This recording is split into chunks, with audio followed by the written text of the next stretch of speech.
साईं बाबा का नाम लेकर आज हम गीता के 9वें अध्याय पर बात करेंगे। इसका शीर्षक है रॉयल सीक्रेट। श्री कृष्ण भगवान इस अध्याय में कहते हैं अर्जुन से कि हे अर्जुन, मैं तुम्हें उस विद्या के बारे में बताता हूँ जिससे मोक्ष प्राप्ति होती है। यह राज विद्या है, अर्थात वह ज्ञान जो सब विद्याओं का राजा है। इसके जानने से धर्म का पालन आसान हो जाता है तथा इस विद्या का नाश नहीं होता। तो ये इस अध्याय में जो भगवान बताएंगे वो सब विद्याओं का राजा है और ये जानने से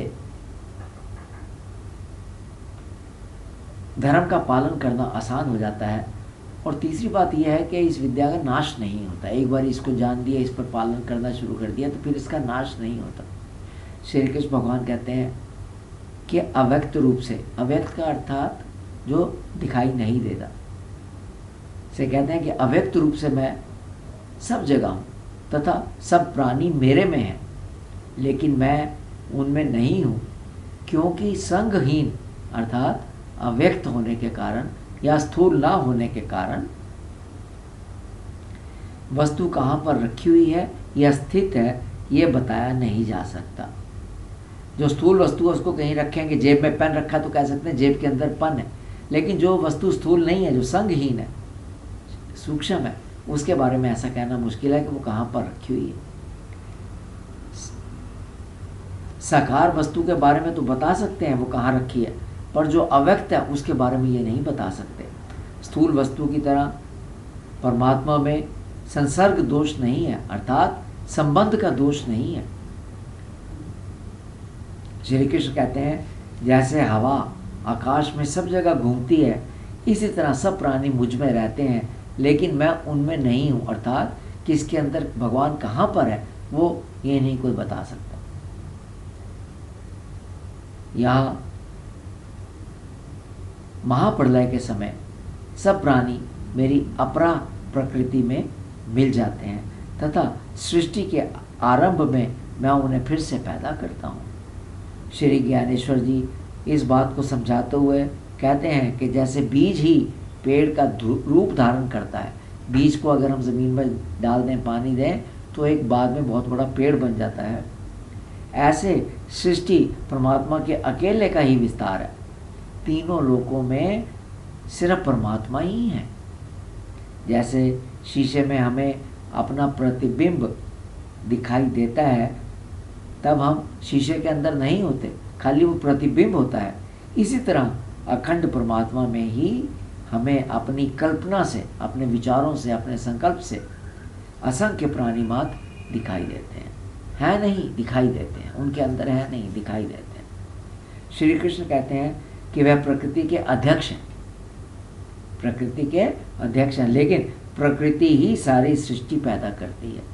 परमात्मा सिर्फ निमित्त मात्र है, वह सिर्फ उत्पत्ति, स्थिति और प्रलय के साक्षी मात्र हैं, इसलिए कर्म उन्हें बांध नहीं सकते। जैसे हम कहते हैं कि राजा ने अमुक शहर बनाया, परंतु क्या शहर बनाने में राजा को कुछ करना पड़ता है? इसी तरह जैसे राजा है तो प्रजा अपना अपना व्यवहार करती है, ऐसे ही परमात्मा और प्रकृति का रिश्ता है। सब काम प्रकृति करती है। पूर्णमासी के दिन जिस प्रकार चांद के कारण समुद्र में ज्वार भाटा आ जाता है, इससे चांद को कोई कष्ट नहीं होता। प्रभु प्रकृति के स्वामी हैं, पर सृष्टि को प्रकृति ही निर्मित करती है। श्री ज्ञानेश्वर जी कहते हैं कि जीव की कल्पना रूप प्रकृति ही इस सृष्टि का कारण है। तो ज्ञानेश्वर जी क्या कहते हैं? प्रकृति क्या है? जीवात्मा की कल्पना, संकल्प, विचार, उसे प्रकृति कहते हैं और वही सृष्टि का कारण है। यही बात हमने उपनिषदों में देखी, यही बात हमने योग वशिष्ठ किताब में देखी, यही बात हमने ब्रह्म सूत्र में देखी। विचार करते हैं, कहीं पर विचार कह दिया, कहीं संकल्प कह दिया, कहीं पर प्रकृति कह दिया, बात एक ही है। श्री ज्ञानेश्वर जी समझाते हैं कि जैसे घर में दीपक है, परंतु वह किसी को कर्म करने के लिए नहीं कहता या कोई कर्म रोकने की कोशिश नहीं करता, वह सिर्फ निमित्त मात्र या साक्षी है। इसी तरह भगवान सब प्राणियों का कारण है परंतु उनके कर्मों के प्रति आनासक्त है, सिर्फ साक्षी है। घर के अंदर लाइट जल रही है तो लाइट को कोई फर्क नहीं पड़ता कि कोई पढ़कर फर्स्ट आ गया या फेल हो गया, ना लाइट कहती है अच्छे से पढ़ो, अच्छे पढ़ोगे तो अच्छा होगा, बुरा पढ़ोगे तो बुरा होगा, कुछ नहीं, सिर्फ निमित्त मात्र है, साक्षी है। इसी तरह भगवान भी है। श्री कृष्ण कहते हैं कि भगवान को हीन समझकर उस पर मन केंद्रित ना करने वाले राक्षसी वृत्ति के लोग राक्षसी वृत्ति का आश्रय लेते हैं, इसलिए उनकी मनोकामनाएं, उनका ज्ञान व्यर्थ होता है। परंतु जो महात्मा है वह सात्विक और दैविक प्रकृति का आश्रय लेकर भगवान को अनादि अविनाशी मानते हुए उसका शुद्ध अंतःकरण से भजन करते हैं, उसकी पूजा करते हैं, तथा जो ऐसा महात्मा है भगवान उनका ध्यान रखते हैं। अर्थात आप भगवान में विश्वास रखिए, भगवान से प्रेम कीजिए, भगवान का नाम लीजिए, तब भगवान भी आपका ध्यान रखेंगे। उनके मन में, ऐसे महात्माओं के मन में सगुण रूप से अखंड परमात्मा अखंड होकर निवास करते हैं, क्योंकि ऐसे महात्माओं का आचरण सदैव हमेशा धर्म के अनुसार होता है और मन में विवेक जागृत रहता है। श्री कृष्ण कहते हैं कि इस जगत में मैं सब कुछ हूँ।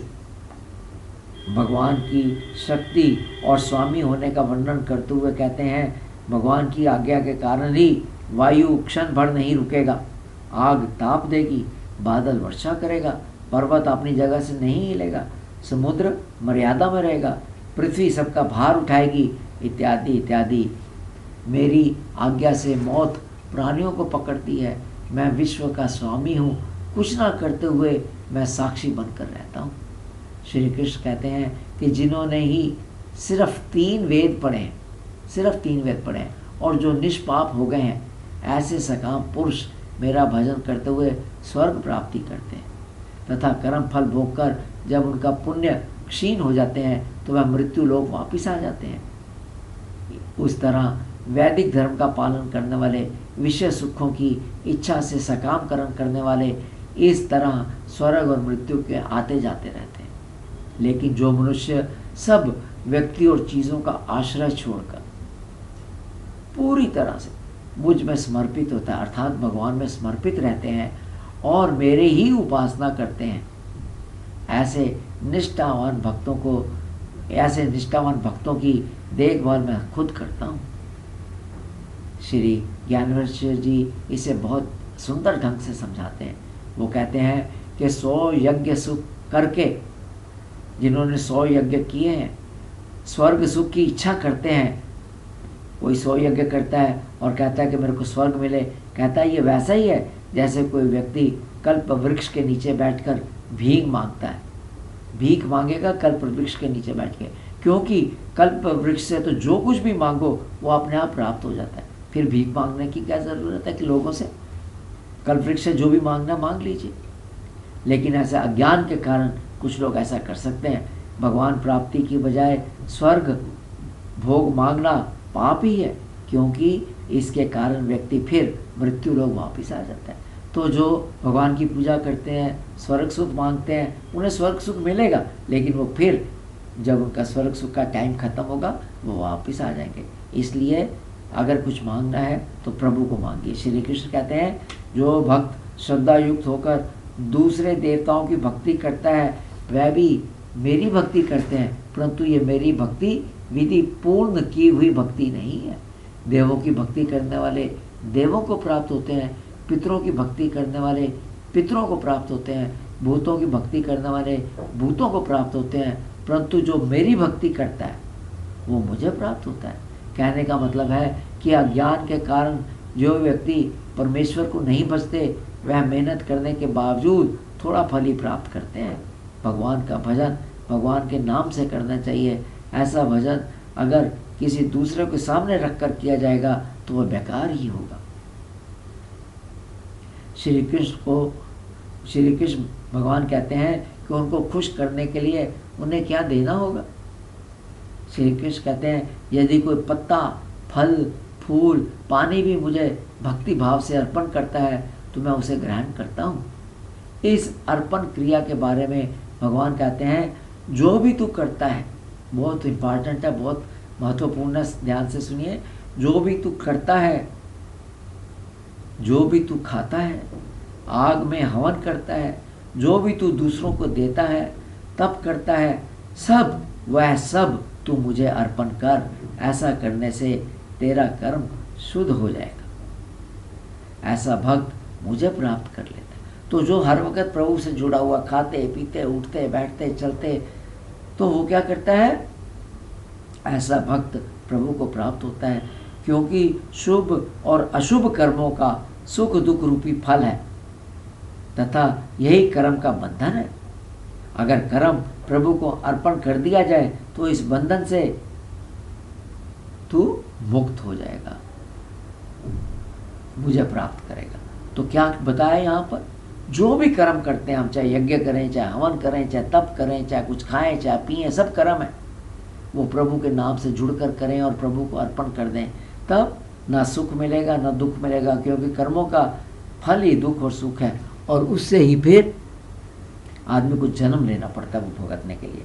कहने का मतलब है कि जब कर्म किया जाता है, श्री कृष्ण भगवान कहते हैं तो उसका फल जरूर मिलता है, जिसे भोगने के लिए देह धारण करना पड़ता है। यदि कर्म उसके कर्तव्य सहित प्रभु को अर्पण करेंगे तो जन्म मरण का कारण ही समाप्त हो जाता है, मनुष्य मुक्त हो जाता है। श्री कृष्ण कहते हैं कि अगर दुराचारी व्यक्ति भी मेरा भजन करता है, मेरा नाम स्मरण करता है और उसने सन्मार्ग पर चलने का फैसला कर लिया, 3 बातें हैं, प्रभु का भजन करना, प्रभु का स्मरण करना और सन्मार्ग पर चलने का फैसला करना, तो ऐसा व्यक्ति को भी सत्पुरुष समझना चाहिए, क्योंकि ऐसे व्यक्ति साधना से जल्दी धर्मात्मा हो जाता है, उसे अखंड शांति मिलती है। श्री ज्ञानेश्वर जी कहते हैं जब तक व्यक्ति अपने आप को परमात्मा को पूरी तरह से समर्पित नहीं करता, तब तक वह भगवान को प्राप्त नहीं कर सकता। देह अभिमान को पूरी तरह से त्यागना पड़ेगा, अर्थात मैं मेरा ये पूरी तरह से त्याग करके परमात्मा को कंप्लीट सरेंडर ज़रूरी है। जैसे नाले का पानी भी गंगा में मिलने से गंगा जल हो जाता है, वैसे ही किसी भी वर्ण या जाति के लोग परमात्मा से एक रूप होने से परमात्मा स्वरूप ही हो जाते हैं। जो भी भगवान से पूरी तरह से जुड़ता है वह उन्हें प्राप्त होता है। जुड़े चाहे जैसे भी, चाहे भक्ति से जैसे नारद, ध्रुव, शुक्राचार्य जुड़े, चाहे भय से जैसे कंस जुड़ा, चाहे काम वासना से जैसे गोपियाँ कृष्ण से जुड़ी, चाहे द्वेष से जैसे शिशुपाल जुड़ी है परमात्मा से, तो प्रभु को प्राप्त करेंगे। और फाइनली श्री कृष्ण कहते हैं, अर्जुन से कहते हैं, तू मृत्यु लोक में जन्मा है, इसलिए मेरा भजन कर, तू अपना मन मेरे में लगा और सब कर्म मेरे में अर्पण कर, सब जगह मुझे ही देख और नमस्कार, तू मुझे प्राप्त होगा। ये इनका मंत्र है। इस मंत्र को याद रखेंगे तो हम जरूर प्रभु को प्राप्त करेंगे। देह अभिमान छोड़कर प्रभु के साथ एक हो जाइए, किसी तरीके से भी एक हो जाइए, प्रभु के मन लगाइए, कर्म प्रभु को अर्पण करके कीजिए, प्रभु को हर जगह देखिए, प्रभु को नमस्कार कीजिए, तो उसको ज़रूर प्राप्त करेंगे। सुनने के लिए धन्यवाद। इसको यहाँ समाप्त करते हैं।